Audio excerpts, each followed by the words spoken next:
Good evening to all of you. So when Didi asked me to deliver a talk, something outside the topic, so we discussed and then he suggested that it should be how to manage a failure in profession. So when somebody is very good in tennis, then they get called to speak on how to play good tennis. And if you're very good in stock exchange, then they'll ask how to manage stocks. So if you're a very successful man, I think they call you to talk about how to manage success. So I really hope that this analogy does not come through when Didi asked me to talk about how to manage failures. But anyway, I think it's very appropriate because one of the fundamentals for success is managing a failure.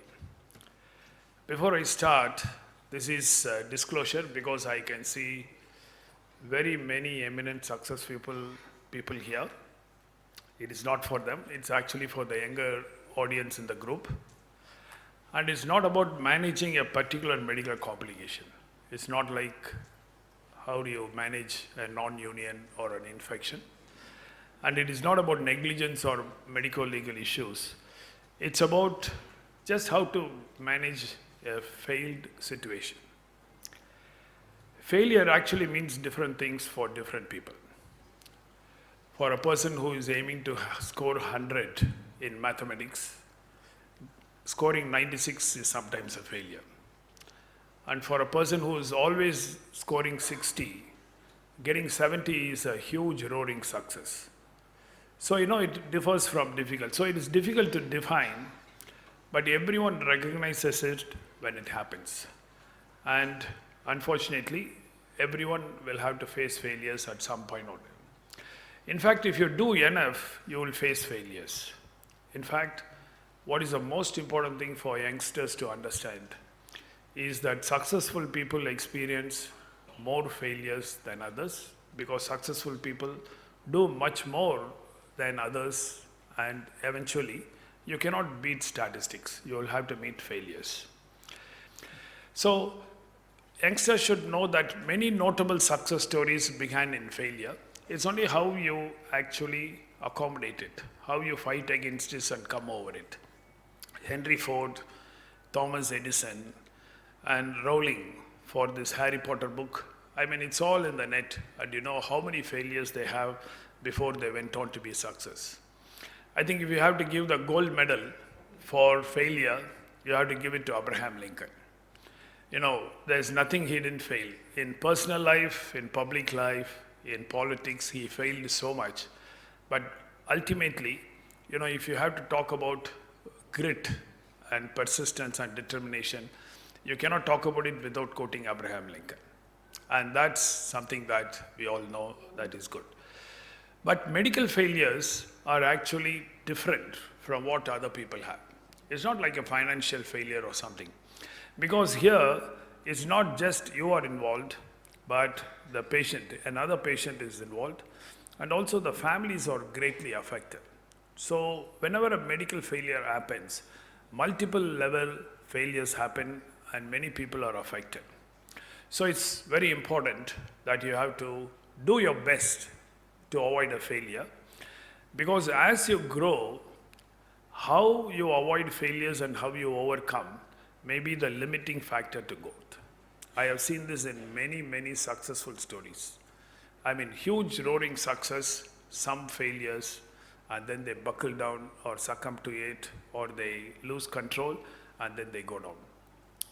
And you also have to realize, managing 1 or 2% failure is different when your volume is 100 or 10,000 or 30,000, isn't it? So if you look at what it is, in surgery we just say 2% failure rate is an accepted norm, 2% complication rate. But if you're doing 100 surgeries a year, then 2 surgeries failed is nothing, you can easily manage. 2 in a year is okay. But as you trickle down, when your unit starts doing 10,000, then it becomes 200. And last year we had performed about more than 28,000 surgeries in Ganga hospital, and that means you have to be ready for 520 failures. That means 2 failures every working day. I mean, this you cannot succumb. You cannot conduct anything and the whole unit will succumb down. So if you have to grow beyond things, I think it's very important you need to keep your failures as low as possible. So few tips from 30 years of experience. I think number 1 is you have to ensure competency of your team. First of all, competency of yourself. Competency of yourself in various roles that you will play. I mean, if you're just a surgeon, it's okay, you have to be very competent surgically. But if you're also donning the other issues like researcher or administrator or lead member of your team, then you have to be really good in being a leader or a researcher also in administration. And here, knowledge is something different from capability, and this comes from hard training. And surgical training comes from mentorship and hard work, and please remember, it never comes from Google. I mean, you cannot have Google and observe, because professional competence is so important. Because at the receiving end of your scalpel is a patient who is a husband, mother, wife, son or father to someone. And this is so critically important, and you should be very, very careful in what you do. Now, all these things, I mean, all of us have seen many of these happening. Now, we can talk about osteoporosis, we can talk about fracture personality, fracture issues, but at certain point of time, you will see that there has been a questionable professional competency in all this. So, we need to be really careful that we prepare ourselves well. Sweat a lot in preparation so that you will bleed less in war is the British military motto. So this is, I think it's so important. Sweat a lot in preparation so that you will bleed less in war. If you are doing something, a surgery for the first time, if you are doing some complicated surgery, I mean, you need to sit the previous day and go through the entire surgery in your mind. Get your team acclimatized and do it so that there will not be any major problems during the surgery. And Bob Acklin, plastic surgeon, said, before you start, you must have done the procedure a few times in your mind. This is very important, because without effort, you will never get this. Tennis lessons. Can I have the... I hope they will be useful in the world beyond Dartmouth. This is something from the king of tennis. Effortless is a myth. I mean it. I say that as someone who has heard that word a lot. Effortless. People would say my play was effortless. Most of the time, they meant it as a compliment.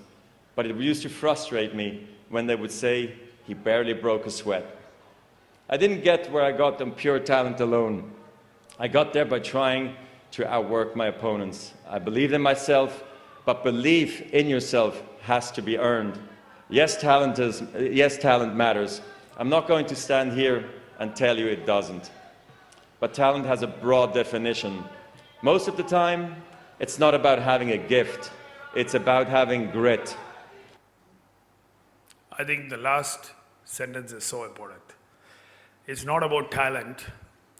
It's about effort and grit. So if you want to avoid failures and you want to be successful, you need to put a lot of effort into what you're doing. And there is a lot of talk, especially amongst the youngsters, between life-work balance and how stressful the work is. I would just like to tell something very important. It's very important that you know the difference between hard work and stress. Hard work has never killed anybody, but stress kills so many people every year, and stress is produced by poor performance. I'll just show you this. There are two ways of throwing the net. And this is a wonderful way of doing it, and this is a pleasure. Or you can do it like this, isn't it? And then when you do it, you are stressed. You get really mad. So if you don't want to go home every day very happy, very calm, and be a nice member to your family when you go home, you need to be sure that you have performed well in the hospital. And you also need to be sure that you have performed well in your domestic expectations, that you will be a good person in the hospital the next day. So this is something very important. Poor performance at any one of the angles of your life is going to show up in all the other angles of your life, and you need to be careful. And when you're active, you also must be sure that it is productive. So Winston Churchill said, all activity is not productivity. I think we all need to keep this in mind.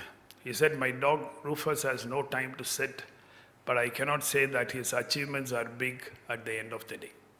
So many of us can be doing a lot of things, shuffling around and doing things, but probably we may not be achieving. But the third thing you should know when you're young is that you should be patient for success. And Sachin, they asked him how he is able to have an effortless six. And it took me years of effort to get that effortless six. A.R. Rahman, when they were commenting on his quick melodies, he said, yeah, it always takes twice that time for me because I work day and night. And when Narayana Murthy was asked how Infosys was an overnight success, he said it took us 25 years to be called as overnight success. So we need to be patient. And I think Sachin Tendulkar again gives us a clue. Sachin scored his 99th century on March 12, 2011. 34 innings and 370 days he had to pass before he got his 100th century. I mean, sometimes things don't fall into your lap very often. And in this present world, when you're practicing, all of us have one common factor, that is competition. I mean, you need to be really running very hard, sometimes even to be in the same place. And we are all under the pressure to be seen different and better than your peers. And this should be by hard work, this should be by professional competence, it should be by brilliance, and it should not be by shortcuts. And you should not fall into the rat race. Narayana Murthy again said, if the culture encourages a rat race, you should not be surprised if everyone starts behaving like a rat. So, we should not fall into that rate. The fourth important thing is celebrating success too early. And I think this is very important. And we should not fall into this newfound religion called instant gratification.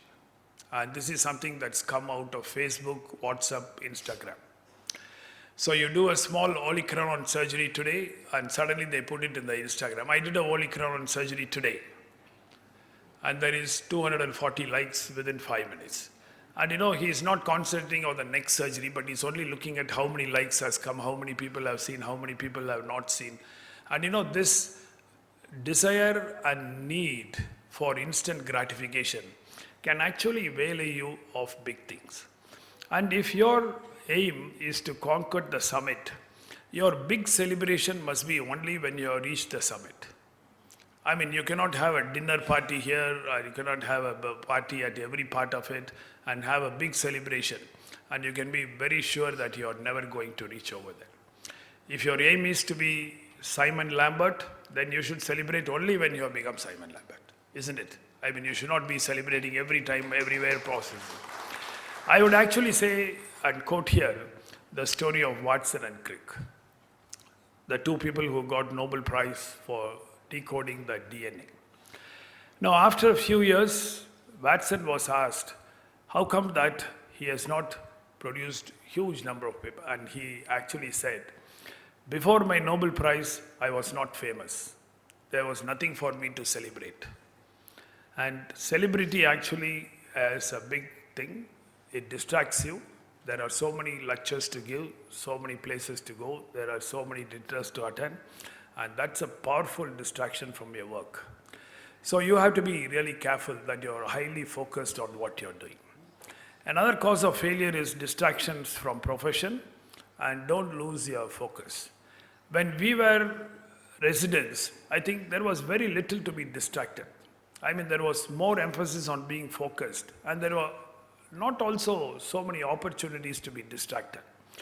But now, distractions are so much galore. There is everything on your fingertip to distract you. I always see many of the residents, the first thing that they do as they are coming out of the theater and removing the glove, the first thing, as an instant, their hand goes down and sees how many WhatsApp has come, and they stay inside the operating theater, answer all the WhatsApp, and then only go on to the writing the operating notes. This is something that you have to go, because it is a powerful distraction. When James Cameron, we all know him, Titanic, Avatar and all that, they asked him what it is. He says he switches off from the world whenever he is doing a movie. And he said, when I did Avatar, I was focused on 4 years, just on the movie. I didn't even know who is doing what in the rest of the world. And this is nothing pre-edited. Similarly, Larry Page, co-founder Google, said, you should focus on one important goal and you need to be pretty single-minded about it. That's called the single-minded focus. And this is very important. And the Stephen King, he said, eliminate distractions from your life. And he said, there should be no telephone in your writing room, no TV or video games. Draw the curtains when you're writing. This is so important. That havoc that cricket is playing on the life of the students, and the havoc that BCCI plays by putting all the important matches when the +2 exams are going on. It's major issues over here if you can. And form good and safe protocols for your procedure.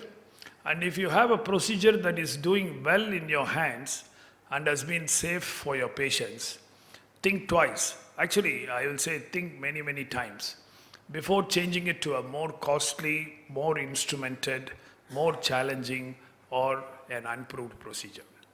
Very important. So if you're going for workshops, if you're going some industrial courses, if something is doing very well for you, don't change it, very importantly. And if you have a fascination for one operation, it may also not be the best one for the patient. So if you're considering a new procedure, always ask, it will help my patient. This is very important.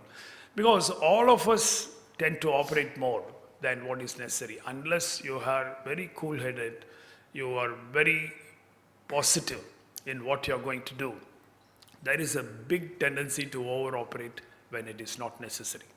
And recently there are many publications which have said approximately 30% of all surgical procedures done across the world may be totally unnecessary. Now this is something that I have to tell you. So Alf Nackhamson is a very famous spine surgeon. So he actually was called as the conscience of spine surgery. So in 1988, in an international meeting in Brussels, they gave him the Lifetime Achievement Award. And when he was speaking, he put up this X-ray. There is a lysis over here. And at that time, 360 degrees fusion was a fashion. People used to operate from back, fix it, also open from the front, and then fix it. For, many logical reasons were said, but it was not necessary.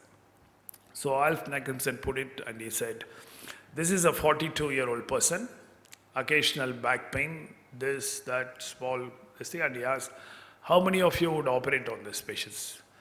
Actually, there was the audience response system, and 94% said they would operate. The only discussion was whether it is just anterior or just posterior or anterior and posterior. There was a heavy discussion from this. So after 2 or 3 minutes of discussion, he said, this is your wife's X-ray. How many of you would operate? So from 94, it fell down to 32. There is a lot of food for thought in this response. And once this was discussed, everybody were laughing. And then he asked the next question, this is actually your X-ray. How many of you would get operated? It just fell down to 4%. So it shows two things. That we have a tendency to over-operate. And it also shows that orthopedic spine surgeons love themselves more than their wives. So this is something that we need to always have to be like that. So you need to be really true. So Prof.S. Ravi Kumar, one of our godfathers and mentors, actually used to say, you don't need to operate whenever there is a failure of conservative treatment. Failure of conservative treatment is not an indication for surgery. And he also used to say that there is no truth or justification in saying, if I don't operate, somebody else is going to operate. He said that is no justification. You need to be really under good mentors when you do this. Third thing, I think we have told many points. The next is, don't have two different standards of treatment. And it's called the VIP failure phenomenon. That's very important. When you deviate from a protocol because it is an important person, that's the time something always goes wrong. One of my other mentors, Dr. M.B. Pranesh, is a neurologist. He used to tell me, treat all your VIP patients ordinarily and all your ordinary patients as VIP.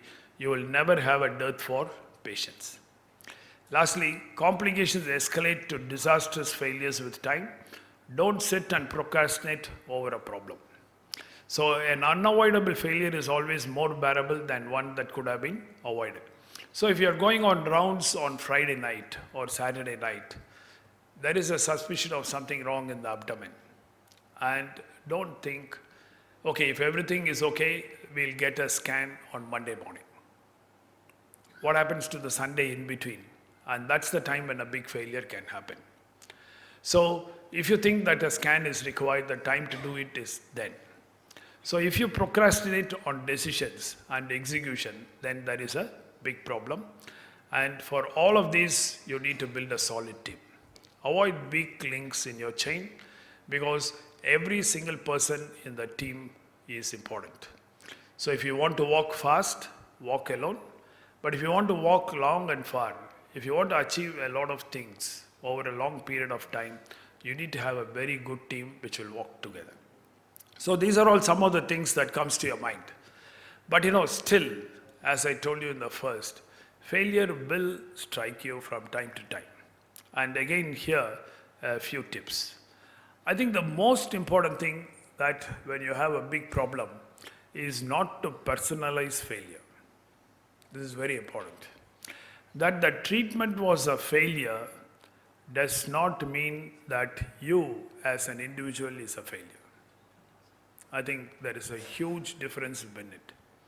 So when you think that the treatment was a failure, there is an opportunity for you to learn from it and move forward and also become wiser afterwards. But if you personalize it and take it as, oh, I was a failure in this case, then your attitude towards everything changes. You become demoralized. There is a loss of self-esteem. And then that can make you a big weakness over the years. And don't cling to your failures. Keep the memory of failure short. The 24-hour rule is very important. So we have this very important. Whenever there is a big complication, we discuss about it very much, but it always tends to come back to you when you are alone and when you think about it. But you need to get out of it and do that. I think we should follow what is called the Air Force response to air crashes. So whenever there is a big crash, the Air Force has a rule that all the pilots in that squadron will do a sortie immediately within the next 24 hours so that the failure doesn't linger in their minds. So I think it is to be that. So I used to do this often if there was a particular failure or some challenge in one of the cases. I used to do it immediately after some time, whenever the opportunity is there, thinking more about it, being more prepared and being taken all the efforts. And that's the way to get over it rather than to retract from it. Third important thing, don't keep thinking what everybody will think about you. Really, this is the most. Everybody has enough of their own problems and failures of their own. They don't have time to think about you. They will talk about it for some time, but they move on. But it's also very important that you move on because no one cares about your failures as much as you do. So don't cling to it. And most importantly, you are not alone. Everybody has a lot of failures. So Michael Jordan, probably one of the greatest basketball players of ever time, he said, I have missed more than 9,000 shots in my career. I have lost almost 300 games. On 26 occasions, I have been entrusted to take the game-winning shot, and I missed. I have failed over and over and over again in my life. I learned from them, and that is why I succeeded. So we cannot be worse than Michael Jordan. So we have to know that we are not alone. So that is the thing. Lastly, I think it is very, very important to have good company. This is extremely important. It is so important with whom you are at times of your success and times of failure. I mean, you need to be with people who will put you squarely on the ground at your times of success, people who don't send you flying high in the sky and then you come plummeting down. And you need to be with the same people who will also support you during failure. It's very important.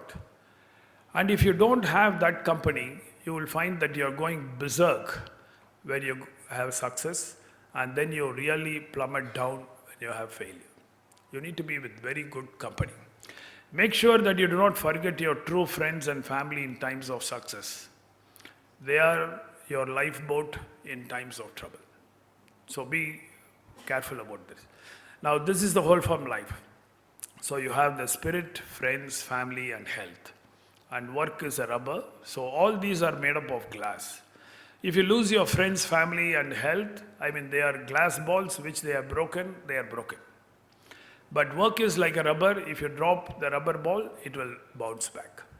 So you need to be careful while you're concentrating. And regarding company, I think this is one of the quotations I like very much. You're the sum average of the 5 people with whom you spend your time with.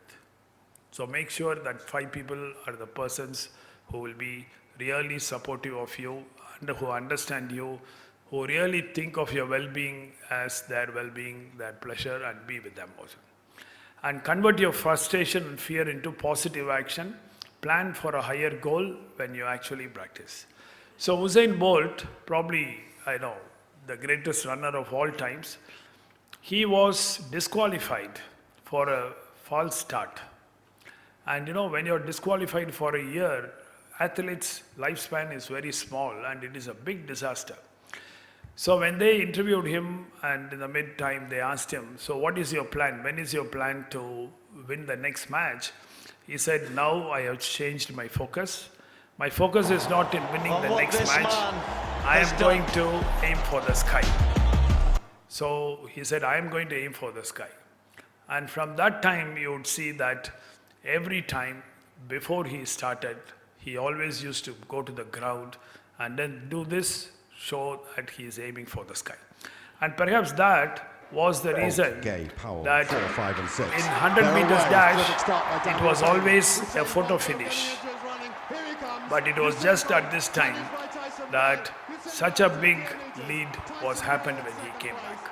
Because in that time, he practiced so much that photo finish was a history after Usain Bolt came over here. Lastly, falling is common, but failing should not be an option. This is very, very important. Everybody falls. There is no exception to this. I mean, you should not fail. I mean, you should not get into this. So, everything happens for a reason. And if you have a spiritual trait, I mean, God, faith, belief, nature, it can be anything. But you need to trust in something higher than yourself, because at the times when you fail, you need to have something to hold on to. And if you know that everything happens for a reason and it is only a temporary phenomenon, it will be a very good thing. And when things do not work out well, take a break. This is very important. Take a break and find some humor. That's the purpose of life. There is nothing that will do so good in a time when you are very dejected, isn't it?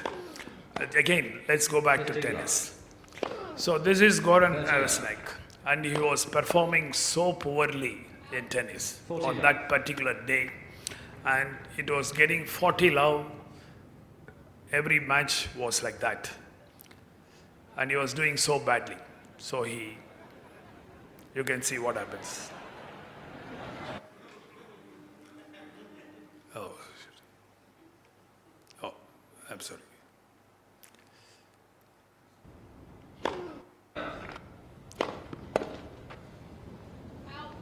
$40.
So see, it was such a disastrous situation for him. He was continuously losing at 40-0.